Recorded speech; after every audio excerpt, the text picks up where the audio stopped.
Welcome to movie brand. Malayali പ്രേക്ഷകരുടെ പ്രിയപ്പെട്ട നടിയാണ് മമത മോഹൻദാസ്. 2005 പുറത്തിറങ്ങിയ മയൂഖം എന്ന ചിത്രത്തിലൂടെ അഭിനയ ലോകത്തെത്തിയ താരം ഇതുവരെ സൂപ്പർ താരങ്ങളുടെ ഒക്കെ നായികയായി തിളങ്ങി.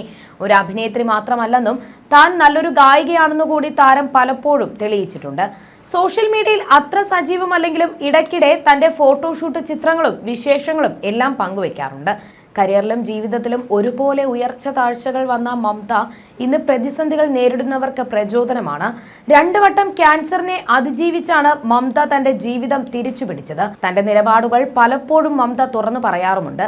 ക്യാൻസറിനെ നേരിട്ട് കരിയറിലെ തിരക്കുകളുമായി മുന്നോട്ടു പോകവെയാണ് വിറ്റിലിഗോ എന്ന ഓട്ടോ ഇമ്മ്യൂൺ കണ്ടീഷൻ മമതയെ ബാധിക്കുന്നത്. ചർമ്മത്തെ ബാധിക്കുന്ന വിറ്റിലിഗോയുടെ ചികിത്സയ്ക്കും നടി വിധേയയായി.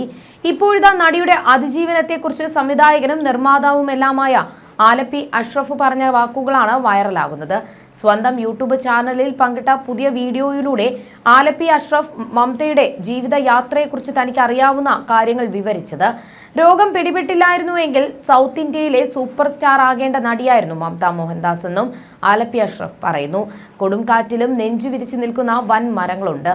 കൊടും രോഗങ്ങൾ കാർന്നു തിന്നുമ്പോഴും ചിരിക്കുന്ന മുഖങ്ങളുണ്ട്. വലിയ വലിയ വേദനകൾ സഹിച്ചിട്ടും ഇന്നും തകരാത്തവരുണ്ട്.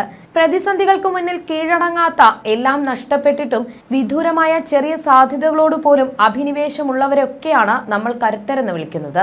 അത്തരത്തിൽ വിധിക്ക് മുമ്പിൽ കീഴടങ്ങാതെ ക്യാൻസർ എന്ന മഹാമാരിയോട് പോരാടുന്ന മമത എന്ന നടിയുടെ ജീവിത പോരാട്ടമാണ് ഞാനിന്നിവിടെ വരച്ചു കാട്ടുന്നതെന്ന് പറഞ്ഞുകൊണ്ടാണ് ആലപ്പി അഷ്റഫിന്റെ വീഡിയോ ആരംഭിക്കുന്നത്. മോനിഷയുടെ മാതാവ് ശ്രീദേവി ഉണ്ണി ഹരിഹരന് പരിചയപ്പെടുത്തി കൊടുത്ത് ഹരിഹരൻ സിനിമാ ലോകത്തിന് സമ്മാനിച്ച മണിമുത്താണ് മമത മോഹൻദാസ്. ആദ്യ ചിത്രത്തിൽ തന്നെ ഒരു മാറാരോഗിയുടെ വേഷത്തിൽ അഭിനയിച്ചപ്പോൾ മമത ഒരിക്കൽ പോലും കരുതി കാണില്ല ജീവിതത്തിലും ഇത്തരമൊരു അവസ്ഥ പകർന്നാടേണ്ടി വരുമെന്ന്. മയൂഖം എന്ന മമതയുടെ ആദ്യ സിനിമ ബോക്സ് ഓഫീസിൽ വിജയിച്ചില്ലെങ്കിലും മമതയുടെ വേഷം ശ്രദ്ധിക്കപ്പെട്ടു. ചെറുപ്പം മുതൽ സംഗീതത്തോട് ഭ്രാന്തമായ അഭിനിവേശം മമതയ്ക്കുണ്ടായിരുന്നു. മലയാളത്തിലെ മുൻനിര നായികയായി ഉയർന്ന മമതയ്ക്ക് തെലുങ്കിലെ ബിഗ് ബജറ്റ് സിനിമ അരുന്ധതിയിൽ നായിക വേഷം ചെയ്യാനുള്ള അവസരം വന്നിരുന്നു. അനുഷ്കയ്ക്ക് പകരം നായിക റോളിലേക്ക് ആദ്യം വിളി വന്നത് മമതയ്ക്കായിരുന്നു. കരാറിൽ ഒപ്പുവെച്ചുവെങ്കിലും മാനേജറുടെയും മറ്റും കുബുദ്ധി കാരണം മമതയ്ക്ക് പിന്നീട് അതിൽ നിന്നും പിന്മാറേണ്ടി വന്നു. മലയാളത്തിൽ ഉൾപ്പെടെ അരുന്ധതി സൂപ്പർ ഹിറ്റായിരുന്നു. ഈ സംഭവം യാഥാർത്ഥ്യങ്ങൾ തിരിച്ചറിഞ്ഞു മുന്നോട്ടു പോകാൻ മമതയെ സഹായിച്ചു. മമതയുടെ സൗന്ദര്യത്തോടും തന്നെ ബുദ്ധിയും ധൈര്യവും എടുത്തു പറയേണ്ടതാണ്. മമതയെ മറ്റൊരു ഝാൻസി റാണി എന്നാണ് ഒരിക്കൽ celebrity makeup artist Ranju Ranjimar വിശേഷിപ്പിച്ചത്. എന്ത് പേരിട്ട് വിളിക്കണമെന്ന് എനിക്കറിയില്ല. എന്ത് പേര് വിളിച്ചാലും അത് കൂടുതലല്ല. ഞാൻ സ്കിൻ കെയറിന് വേണ്ടി അതുപോലെ കഷ്ടപ്പെടുന്ന ആളാണ്. എൻ്റെ ചർമ്മത്തിൽ ഒരുപാട് വന്നു കഴിഞ്ഞാൽ എനിക്ക് കുറച്ച് ദിവസത്തേക്ക് ഉറക്കമുണ്ടാകില്ല. സൗന്ദര്യമുള്ള നടിയാണ് മമത. എൻ്റെ കേരളത്തിലെ ദീപിക പദുക്കോൺ. ഞാൻ അത്രയും കെയർ ചെയ്ത് മേക്കപ്പ് ചെയ്യുന്ന ആർട്ടിസ്റ്റാണ്. അങ്ങനെ ഒരു ആർട്ടിസ്റ്റിന് ഇതുപോലെ സ്കിന്നിന് പ്രശ്നം വന്നെന്ന് കണ്ടപ്പോൾ പൂർണ്ണമായും അപ്സെറ്റായി. എൻ്റെ പ്രാർത്ഥന ആ മനോഹരമായ മുഖത്ത് ഒരു കേടുപാടും സംഭവിക്കരുത് എന്നായിരുന്നു. ബാക്കിയെല്ലാം എങ്ങനെയെങ്കിലും അഡ്ജസ്റ്റ് ചെയ്യാം. ദൈവം തമ്പുരാൻ സഹായിച്ച് അവളുടെ മുഖത്ത് യാതൊരുവിധ പ്രശ്നവുമില്ല. ആ സൗന്ദര്യം നാൾക്ക് നാൾ വർദ്ധിച്ചു വരുന്നു. കയ്യിലെ പാടുകളെല്ലാം മാറി വരുന്നുണ്ട്. അവളത് മാറ്റിയെടുക്കും. അതാണ് മമത മോഹൻദാസ്. ഞങ്ങൾ ഒരുമിച്ച് കരഞ്ഞ ഒരു സാഹചര്യമുണ്ട്. രുദ്രങ്കി എന്ന സിനിമയിൽ ഫൈറ്റ് സീൻ ചെയ്യുമ്പോൾ മമതയുടെ കൈക്ക് വീക്കമുണ്ട്. ഒരു ദിവസം കൊണ്ട് ഇത്രയും ഫൈറ്റ് സീൻ എടുക്കണം. അതൊക്കെ ചെയ്ത് പുള്ളിക്കാരി കാരവാനിൽ വന്ന് കൈവലിച്ചു പിടിച്ച് കരയും. കണ്ണിൽ നിന്ന് കുടുകുടാ വെള്ളം വരും. ഞാൻ ആ കൈ തോളത്തേക്ക് വെച്ച് അവിടെ ഇരിക്കും. ഞാൻ ദൈവത്തെ ശപിച്ചിട്ടുണ്ട്. ഒരാളെ എന്തിനാണ് ഇങ്ങനെ കഷ്ടപ്പെടുത്തുന്നത് എന്ന് പറഞ്ഞ് ഞാൻ കരയാറുണ്ട്.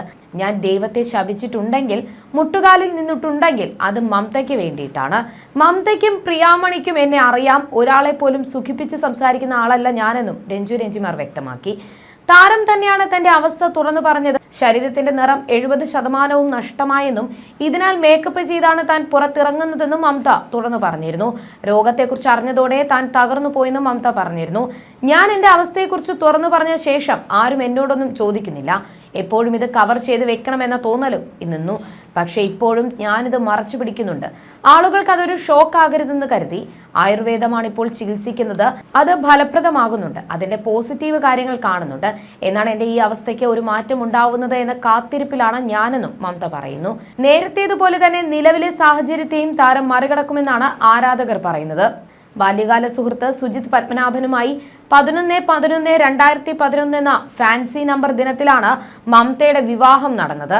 മറ്റൊരു ഫാൻസി നമ്പറായ 12/12/2012 എന്ന ദിനത്തിൽ വിവാഹമോചനത്തിനുള്ള തീരുമാനം മമത എടുത്തു.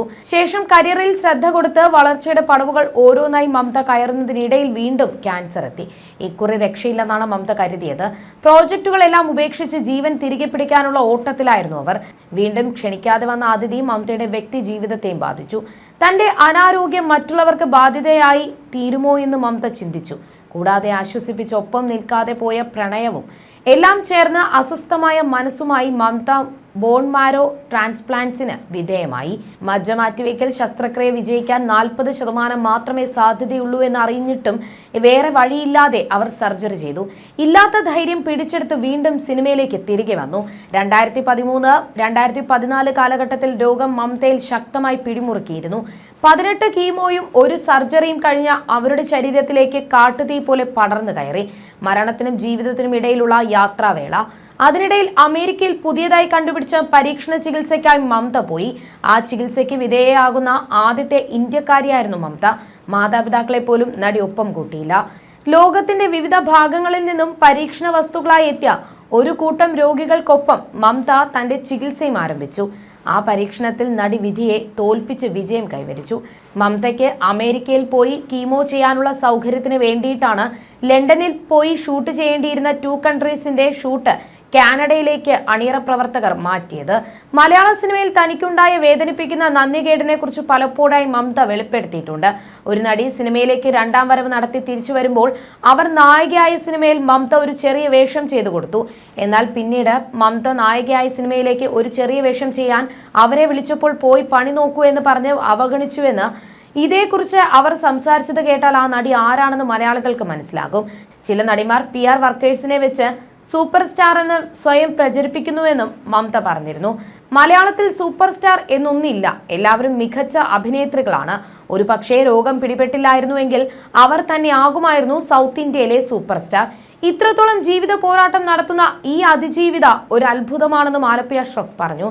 സിനിമയിലെ തരംതിരിവുകളെ കുറിച്ച് തുറന്നടിച്ചപ്പോഴാണ് മലയാളത്തിലെ മുൻനിര നായിക നടിയിൽ നിന്നും ഉണ്ടായ ഒരു അനുഭവം മമത വിവരിച്ചത്. മലയാളത്തിൽ ഒരു വലിയ നായിക തിരിച്ചുവരവ് നടത്തിയപ്പോൾ ആ സിനിമയിൽ ഞാൻ സെക്കൻഡ് ലീഡായി അഭിനയിച്ചിട്ടുണ്ട്. ആ അഭിനേത്രിയുടെ തിരിച്ചുവരവിനെ പിന്തുണയ്ക്കുന്നതിനാണ് ഞാൻ ആ വേഷം സ്വീകരിച്ചത് തന്നെ. പക്ഷേ ഞാൻ ലീഡ് ചെയ്ത ഒരു സിനിമയിൽ ഒരു അതിഥി വേഷത്തിനായി ആ നായികയെ വിളിച്ചപ്പോൾ അവർ നോ പറഞ്ഞു. കാരണം എന്താണ്? അരക്ഷിതത്വം.